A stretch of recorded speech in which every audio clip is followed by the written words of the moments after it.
she went with me to Iceland, and it was her first time. And I feel like not only is this moody and haunting that I like feel like it is, but to me, it reminds me of my mom got to see this. Like my mom literally got to see what black sand is. Welcome to Wild Development Studio. Join us as we venture into the breathtaking realm of wildlife arts and untamed adventures. With captivating stories from the field and ideas to dive into the visual arts, we'll ignite your passion for conservation. Get ready to develop something wild. Welcome to Wild Developments. I'm your guide, Lauren. In a touching exploration of a life enriched by Wanderlust, young author Autumn Carolyn invites readers to journey with her on her upcoming book release, Traveling in Wonder, a travel photographer's tales of Wanderlust. This compelling narrative details Autumn, a former flight attendant, reflecting on her extensive travels to 30 countries over the course of 30 years. From her early experiences as a student abroad to her roles as a flight attendant and travel agent, she brings the reader on a journey of personal growth, self-discovery, and the courage it takes to embrace the unknown. Traveling in Wonder serves not only as a fascinating story of travels, but also as a sincere love letter to oneself. Through vivid storytelling, Autumn encourages readers to find courage in both the act of exploration and in the acceptance of life's everyday challenges. Autumn Carolyn received her bachelor's degree in English with an emphasis in creative writing from Illinois State University and Canterbury Christ Church University. She is a published author with Spoon River Poetry Review and has worked as an on-air DJ for 2 radio stations. Autumn produced a creative writing segment aired on WGLT, an NPR radio station, which introduced writers from all over the Midwest and allowed them to share their work on air. Beyond her literary achievements, Autumn is an award-winning travel photographer, owner of Autumn Carolyn Photography. Her works can be found in multiple galleries, including the prestigious Northrop King Building, one of the largest art complexes in the United States. Autumn, thank you so much for being here today. Thank you. It's been a pleasure. And you just recently wrote a book, Traveling in Wonder. Why did you choose the goal of traveling to 30 countries before 30 years? Sure. 30 countries in 30 years started when I was a flight attendant, but it was actually a different goal prior to that. So I had an idea to go to 13 countries in 13 weeks when I studied abroad in Canterbury, England. And every weekend I would take off to a new country, sleep in the airport on Thursday nights, fly out Friday morning, and then stay in that new country until Monday evening, and then come back right in time for my classes on Tuesdays and Thursdays. That sounds really busy, but yeah. amazing. So how did it evolve into something bigger? Are you like, I did 13, I can keep it going? Sure. So I kind of had this idea when I was being a flight attendant because I was traveling to different places, and my main goal was that by the time I turned 30, I wanted to hit all 7 continents. And I'll give you a hint. I did not hit one. You can take a wild guess on which one that is. And I'm going to guess it's the coldest. Yes, you are right. And so when I had this idea when I was a flight attendant, I was like, I want to see if I can try and like push myself more. And I think I want to try and do 30 and 30 because it seems like I could achieve that. And it seems something that I could be able to like work towards. So that's kind of how it got started. So when you set out with this goal, was the goal at the end always to write a book about the experience, or did you decide that later on? So me having the idea to write a book, it started when we were in the pandemic, and I had already reached I think I had reached 28 or 27 countries at that point. And I was taking all of my travel journals and typing them into a Word document because I had so much time on my hands. And I was thinking, in case there's like a fire or something, I think I want to write these down into like electronic document, I mean. And when I was processing and taking those from the physical journals and putting them into the Word document, I kind of had this idea of, you know, I don't know if people would be interested in reading about this, but I think I want to try and make this into a book because it has a different concept. And then that's just what sparked everything was my actual travel journals. Do you recommend that everybody do travel journals? I know for me, like it really helps you to get back to that moment. It's almost like a little time machine for yourself. Yes, right? I definitely do. I think that it can be really hard to keep track of in the moment because a lot of times when you're traveling from place to place, you could get so tired and you're out of it and you just want to sleep or you just want to take in the moment when you're on a train or on a plane. But I have felt strongly that those times are the perfect times to journal when you're sitting somewhere stationary and you're waiting for something, or you're on a plane or on a train and you're on a mode of transportation and you're able to write down what happened during that day. Even if it's something small, I still think that it's a really good idea. So that way you're able to keep up with it. And then you can look back on it years later and remember that one place that you ate something and it was just amazing. Well, I'm glad you turned your journals into a book. And also, I thought it was very unique at the start of each chapter, new country. You have like what the weather was like and how much things cost and the things that you packed. That really helps me because if I want to go there, like, okay, this is what Autumn did and it worked for her. Maybe, I need to change something up. What made you decide to make that part of the book? Thank you. I had this idea to put it together at the front of the book because in my travel journals, I started doing that. I started writing down the people that I met and where I went to eat and the mode of transportation. And I don't know if it was just something that I wanted to keep for myself as knowing like, oh, okay, well, this is what the temperature was today, and this is what it's going to be tomorrow. But I think that keeping that little insert at the front of each country has really helped me for booking future countries too, because now I look back on it and it's like, okay, what are my list of goals that I want to go and see? What are the things that I want to do? How much do I want to spend on this? So, yeah, thank you so much. It sounds like you're really intentional. And then that way you're able to kind of hit the things that you want to hit when you're in your new countries. So how did living abroad change your perspective?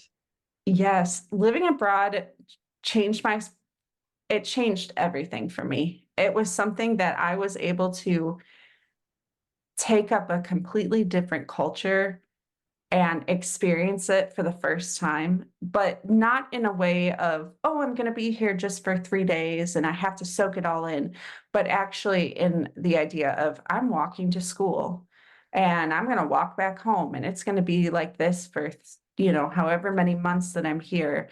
And, you go grocery shopping at the same place, but it's all different from the US. And I think it just opened and broadened my my brain because there are things like, I know this is so silly, but there are things like people in the UK roll their own cigarettes, and they like actually roll it out. And I watched my roommates doing it versus here in the US, people buy cigarettes. And that was just like a totally different thing. And there's a washing machine that's in my kitchen that's, not there, and they don't have dryers. You hang everything up on lines outside. And it was really interesting to go through. How do you begin to prepare for something like that? Or do you feel like in many ways you were unprepared and you're just kind of a student and learning in the moment? I So my prep for studying abroad and doing this was I put all of my clothes in one carry-on, and then I put my carry-on in a bigger luggage. So what I could do is when I was going to the different places, I could take the souvenirs or the little things that I had, train tickets and things I wanted to keep, and I put them in the bigger luggage that was empty. And then I took my carry-on with me everywhere. So this was a way for me to be able to be on the go and have only a set of clothes that I would use every single trip, and then be able to bring stuff back. Okay, so how do you pare down? Because I am the type of person when I pack, all of a sudden I suddenly need 50 pairs of underwear to go somewhere for Yes. the weekend. I'm like, why do Yes. I do that to myself? Yeah. So how do you get in the mindset of like, okay, I know that this is the only things that I'm going to need? Yes.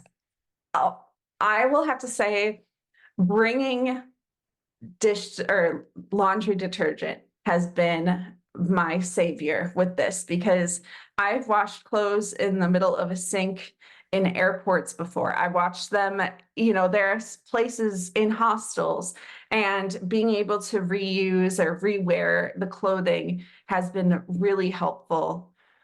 But I think the main thing in my head that I had to keep on telling myself is I can't be traveling if I have so much stuff, and I have to be able to knock it down, which is so funny now because as I get older, I want to bring more things than when I did when I was younger. So I find myself struggling now that when I go on a trip, I will have bags of stuff, and I'll look at myself and be like, how did you do this when you were like 10 years, 10 years ago, and you could be able to do this with like just a carry-on. So I still battle that.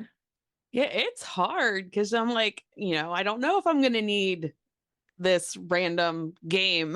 Like Yeah. I always bring like a bag of games. My family just Yeah. relies on me to bring the entertainment, I guess. Yes, yes. Gosh, what is your one? Because you were a flight attendant too. So do you have like a one item that is like your go-to, you have to have like a security blanket type thing for when you travel? Yes. I would want to say my phone. I would want to say my travel journal. But I'm going to be totally weird about this. I have a plain outfit that I wear on every trip, and it's the same outfit, and it is tried and true because it makes me comfortable on like long flights, and it's just a pair of leggings, and then I have a long t-shirt that's cotton, and I have a vest that is fleece, and the vest has all different pockets, so I can put my passport, I can put my wallet and my phone and headphones, and I don't have to worry about digging in my bag for things when I'm going through security or going through to get a coffee when you're in the airport. I tell you what, though, that airplane outfit has been such a clutch on all these places. And I think I really, I would guess that would be my security blanket because I feel like I'm confident in it. That's a good tip. I'm gonna have to try that because we're traveling to San Antonio in a few weeks. That's the worst when you're like scrambling through your bag to find something in Yes. the crowded airport. Right, right. Yeah. And you're a photographer too. You got beautiful photographs, and I really appreciate that in the book the pictures are color because Thank you. a lot of times they're black and white, and it's like, oh, you Yeah. don't get the full scope of everything. But as a photographer and you're traveling, like what kind of camera do you use? How do you, Sure. pack extra batteries and all that kind of stuff? I use a Sony a 6400. I have, I think, 4 batteries that I use, and then I have a rechargeable battery pack, and then I bring 1 or 2 lenses with me. But in my book, a lot of the gear that I used wasn't actually Sony. It was a Nikon D5100 with a 18 to 270 Tamron lens. And that was my tried and true. I could show up anywhere. I just had one lens with me. I had two battery packs for it, and then the rechargeable battery pack, and that's all I took. And it worked out really well. That's good to know because I'm Thanks. always like, I need to bring my 600 millimeter lens, and Yes, oh, yes. like, what if I miss that one shot? But Yeah, yeah. it's good to know you can still take really good shots. Thank you. What do you use a tripod when you're out there? Or do you have any tips for somebody that's out there traveling and wanting to take photos? Yes. So I don't use a tripod. I've often debated between if I should bring one on my future trips or if I should just leave it. But every time that I'm traveling, I'm I find myself thankful that I didn't bring one because I feel like if I were to have it, it would be extra baggage on me. And because my type of travel is going from place to place to place and seeing, all I can within a short amount of time, I think just being on the go, being able to snap, but that also means that it's a trade-off because there are some photos and a lot of photos that are blurry because they're not set up with a tripod. They're not set up in a professional way. It's just me with the fleeing hands. I also think, though, that you can get really creative. I've used things like putting my camera on the ground and positioning it up. I've used things like setting it on top of cars and using the auto release so that way it can take the clear picture, especially with astrophotography. That's something that I have been like trying to dabble more into. Do you have like maybe a setting that you use? Because I mean, if you're traveling, you're in the cities, you could be, in the woods. There could be fast things, there could be slow things. I mean, what do you have something where you're like, I know I want my ISO at this and my shutter speed at this, and I am good to go in most environments? Sure. So I'll let you in on a secret. Okay. A lot of times when I took my my photos when I was just starting off, I used auto all the time. It was something that I didn't have to worry. I just used auto. I was traveling everywhere and it just was something that was easy and I didn't have to think twice about it. Now being more experienced when it comes to my camera, I shoot in RAW and I have my manual settings that I do. So I always try and figure out what the forecast is going to be. And I kind of use the rule of if it's like a really sunny day, making sure that my ISO is set to 100 or 200 and just making sure that everything is really clear and not too brash with the images. I feel like there's such a stigma around auto. I know, right? It's Yeah. like if you have an eye for it, you have an eye for it. I started off in auto too. I don't think Yeah, every right. once in a while, if it's like a really stressful situation, I'm like, I'm going to throw that in the Yeah. auto because I don't want to Yes, miss this shot. exactly. I'd rather Uh-huh. get the shot than be like, oh, I know, right? Off Yes, the top of my yes. head, I needed these settings. So Yeah, yeah. it definitely helps if you want to be more artistic further down the line, auto exposure bracketing and Yeah, uh-huh, all uh-huh. that stuff. But yeah, I think we need to get rid of that stigma with Yeah, auto. yeah. Exactly. That is so true because I do use auto still. And I think I use it more as I think I try and push myself to be manual because in my head I'm like everyone else is manual. You have to be manual, Autumn. Like you've got to be able to figure this out like on a quick whim when you're traveling. But then the other half of me is like you did auto for all those years and your pictures were good. Like it's okay that you're in auto. So it's that battle, I think, for Mm. me at least. Yeah, I feel the same. So out of all the photos that you've taken, like I was on your website, I was looking at all the sea turtles and the Oh, lizards and the thank green-eyed you. tree frogs. And what would you say is your favorite? This one. This It's one is very my moody. I like it. thank you. It's the Is that the one yeah, on the cover too? I'm yeah, like, wait, it is. this looks different, but backwards. Okay. Yeah, yeah, it is the one that's on the cover. Yeah. I love it. Where is that one taken at? It is taken in Iceland and it's taken in the South Beach. It's Vik, the black sand beach. in South Iceland. And I took the trip with my mom, and it was something that my mom has been diagnosed with macular degeneration, and she has been fighting with time basically because the doctors have said that she's already categorized as blind, but that is going to keep on going. And I had a really hard time with this because I don't have the best eyes, and I've been really struggling with that as well. And I talk about this in my book because I talk about what it's like to be afraid of that, but also what it's like to have someone who you love go through something that is really hard.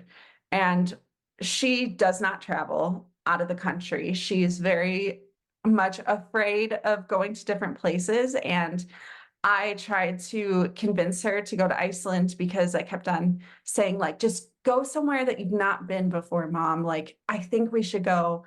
And so she went with me to Iceland, and it was her first time. And it was, I feel like not only is this moody and haunting that I like feel like it is, but to me, it reminds me of my mom got to see this. Like, my mom literally got to see what black sand is. And that just means, like, yeah, that knocks everything out the water.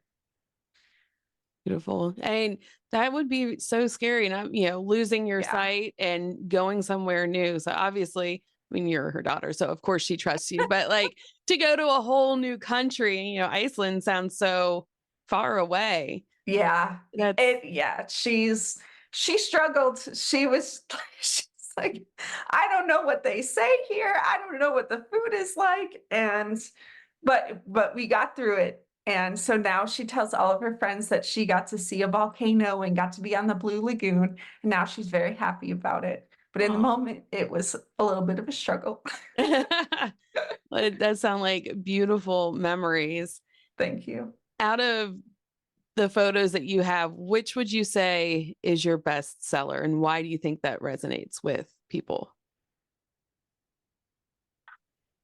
I would have to say the one that is my best seller. This one is very like up there, but it's actually a photo of Hobbiton in New Zealand on the set of Lord of the Rings. I Oh, think wow. that one has sold consistently. And I think because it has that double meaning of what Lord of the Rings means to people, and there will be people that will show up with tattoos in my art fair booth, and it'll be the same picture that I have. And, we'll take the picture of their tattoo with my photo, and it's really fun. But I definitely think that that's probably my top seller for other people. Yeah, I find that interesting always because as a photographer, obviously we know the story behind the photo and it can mean a lot more to us. And sometimes I'm like, why isn't this one photo selling? Because I love it so much. And why don't other people connect to it the same way that I do? But Yes. and then I wonder, like, why is this thing that I took in a split second and you haven't thought about since? Why is that one selling so much more? Yes. Uh-huh. Uh-huh. And I find that very interesting. Do you have tips for women who travel alone? Yes. I would recommend, the first thing I want to say is don't be afraid to go someplace. Don't be too scared to travel, because I think that often held me back a lot, and it continues to hold me back a lot. But with that, I would also say to just be smart about the way that you travel. And it's sad that I have to, say it like that, but I would recommend, traveling when it's light out, when there's daylight, making sure that your transfers are during the day and not at night, because I've learned. um, and making sure that when you're going places, you're confident of where you are. And there's this one insert that I have in the book that's talking about my trip to Hungary, and I'm in this place, and I don't know where I'm going, and I'm trying to get to my hostel, and there's this group of men that are following me, and they split into two, and then the first half of the group of men start going in front of me, and the first front start to slow down, but the back start to speed up, and I'm caught right in the middle. And I was like praying, like, God, please get me out of this situation. There was this one lone butcher shop with this woman that had a meat cleaver, and I ran in there, I shut the door. It was raining. I was a mess. I was like, please, I'm scared. There's this group of men following me. She doesn't speak English. She keeps motioning to the meat, like, which one do you want? And I'm like, I'm a vegetarian. I don't eat meat. Like, I'm sorry. That's not what I'm here for. But eventually she was able to get me to the place that I needed to go. And I did not encounter those men again.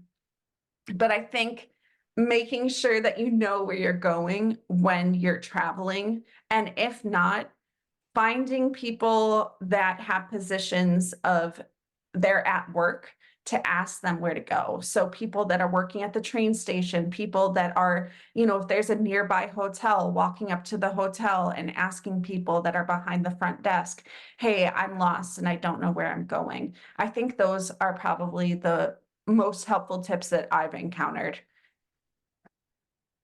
That's an intense story. And I'm Yeah. glad you found a woman with a meat cleaver when you did. Yeah, thank you. Wow. I traveled by myself for the first time.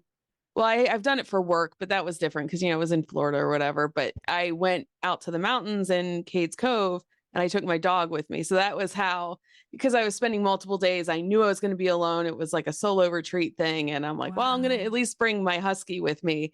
And, Oh, wow. they're not really notorious for being protective, but she looks scary. Yeah, exactly. So that's good advice, to make sure you know where you're going and that there are workers and they will help you out. Have you ever used like Google Translate or anything like that? Or Yes, when I first started traveling, I didn't have any Wi-Fi. I didn't have an international plan at all. So I honestly just had to use a map and had to figure out the language myself, or, try and figure out someone who knew English.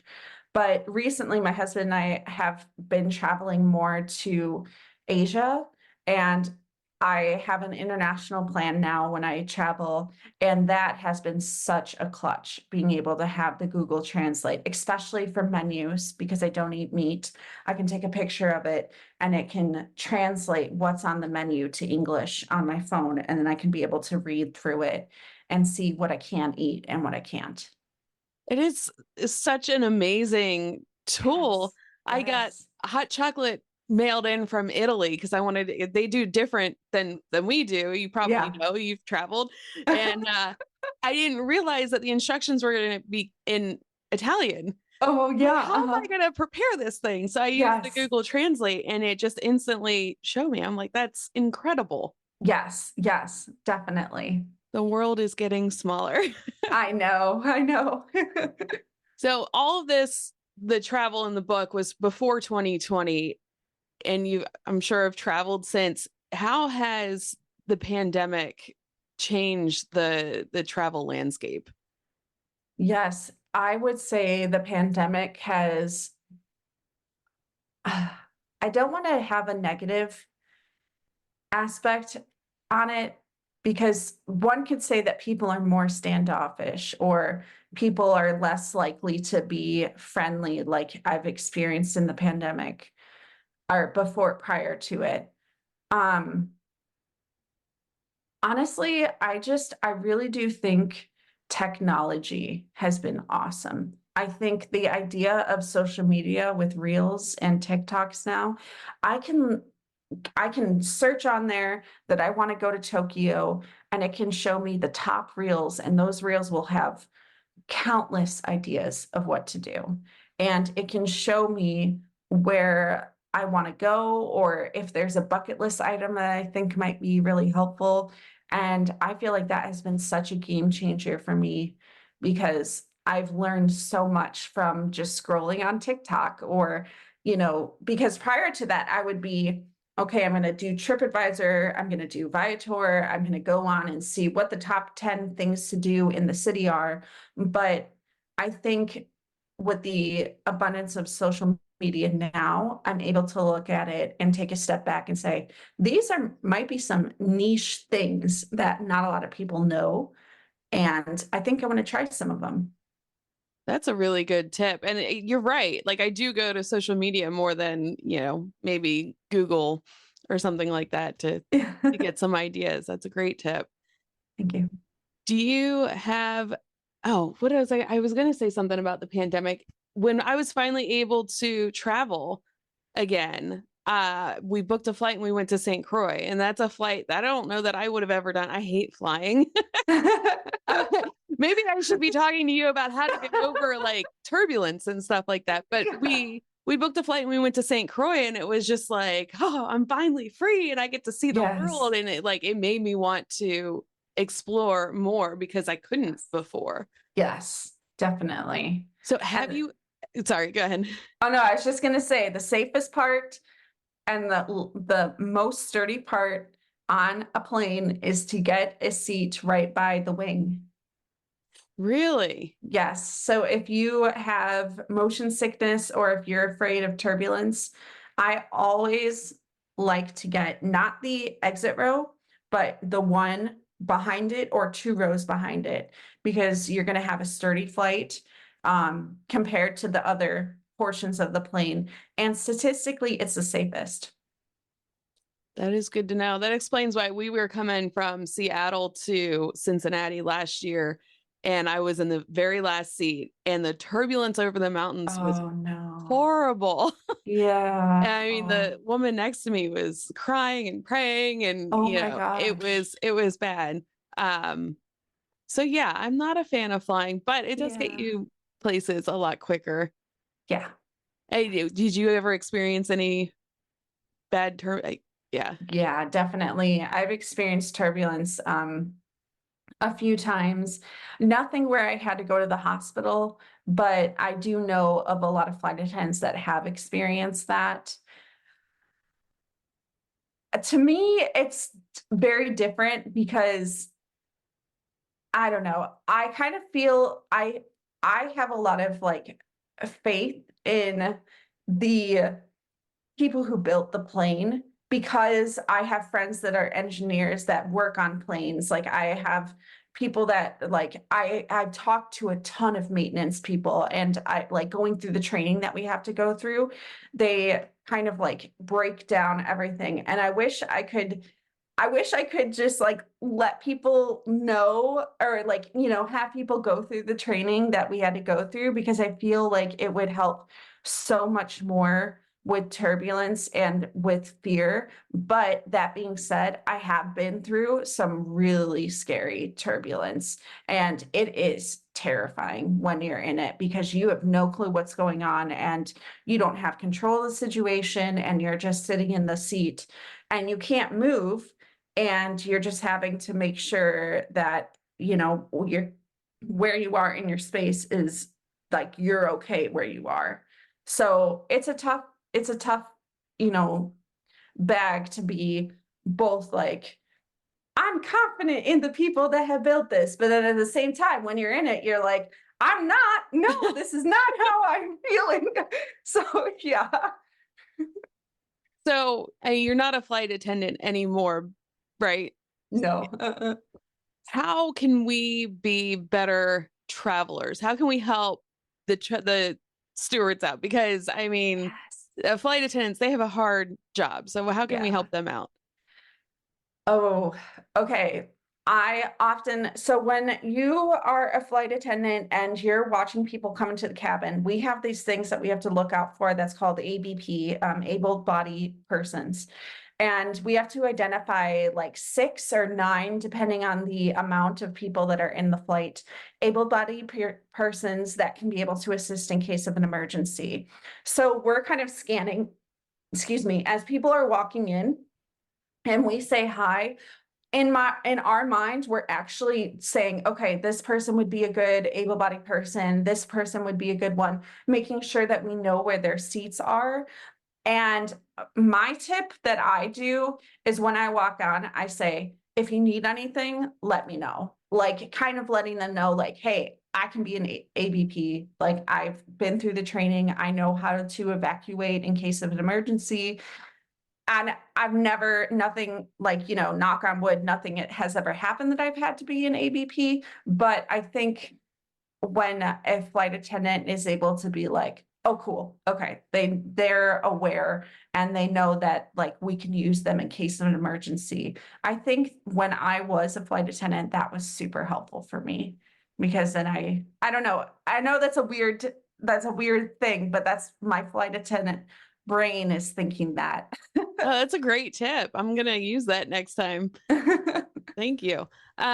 We are almost out of time. So where can people find you? Yes, people can find me on autumncarolyn.com, and it's with 2 N's. And on Instagram, Facebook, TikTok, I'm Autumn Carolyn Photography. And on YouTube, I'm Autumn Carolyn Photography as well. And I'll be sure to tag all those in the show notes and in the blog so people can hop on over and see all your amazing photographs. Thank you. And what is one tip you have for someone that would like to connect with nature?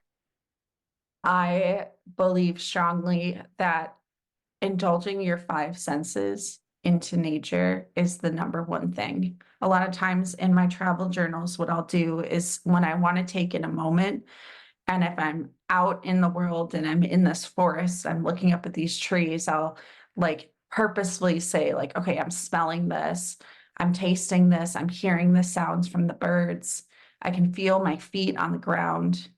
And I think that really opens up and makes me have to really think about where I am in that moment and makes me present in the moment, versus if I'm just like, oh, cool, and then taking a picture.